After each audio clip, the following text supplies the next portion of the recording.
अन्नदात्यासाठी अन्नत्याग आमदार रोहित पवारांच्या आंदोलनाचा आज दुसरा दिवस आहे.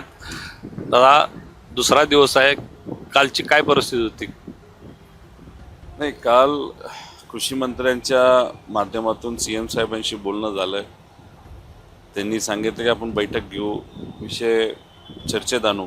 आमचं म्हणणं आहे की विषय चर्चेत आणण्यापेक्षा आपण TV वर तुम्ही डिक्लेअर करून टाका. या जे काही 2019ची अट टाकली आहे ज्याच्यामुळे 48 लाख शेतकऱ्यांवर त्याचा प्रभाव होतो आहे आणि 50,000पर्यंत मदत देऊन काय करणार आहे. त्यामुळे 2 लाखापर्यंतची मदत जी इतर शेतकऱ्यांना तुम्ही देताय तशीच मदत यांना मिळणं पण तितकंच महत्त्वाचं आहे. OTSचा पण मुद्दा आहे आणि रेग्युलर पैसे भरणाऱ्या शेतकऱ्यांना तर पण तुम्ही अटी ज्या टाकल्या आहेत की ज्याच्यात तुम्ही 25, 26, 26, 27 अटीसुद्धा काढण्यात यावी. या 2 अटी काढल्या तर मला असं वाटतं की 48 लाख लोकांवर जो अन्याय होणार होता तो थांबेल. आज वाटतंय काय निरोप येईल किंवा काय मागणी? आता देतील नाही देतील हे आम्हाला माहीत नाही, पण आम्हाला आता शेतकरी संघटनेचे निरोप यायला लागले आहेत, काही सामाजिक संघटनेचे निरोप यायला लागले आहेत. आम्ही येतोय, मोठे नेते येत आहेत.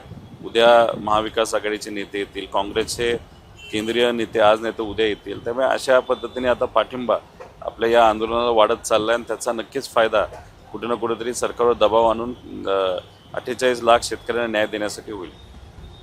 सुप्रियाताईंचा पवार साहेबांचं काय फोन? साहेबांचं सुप्रियाताईंशी बोलणं झालं. त्यांचं मत आहे की आरोग्याची काळजी घ्या, विचार करा आंदोलन मागे घेण्याचं. मी त्यांना विनंती केली की शेतकऱ्याचं आंदोलन मागे घेणं फार अवघड आहे. परिवारामधून म्हणजे माझी पत्नी असेल, मुलं असतील, आई वडील असतील, ते चिंतेत आहेत.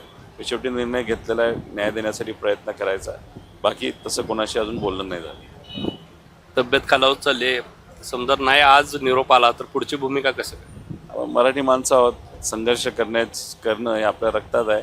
रक्तातली थोडी साखर कमी झालेली आहे, शेवटी लढावं तर लागेल.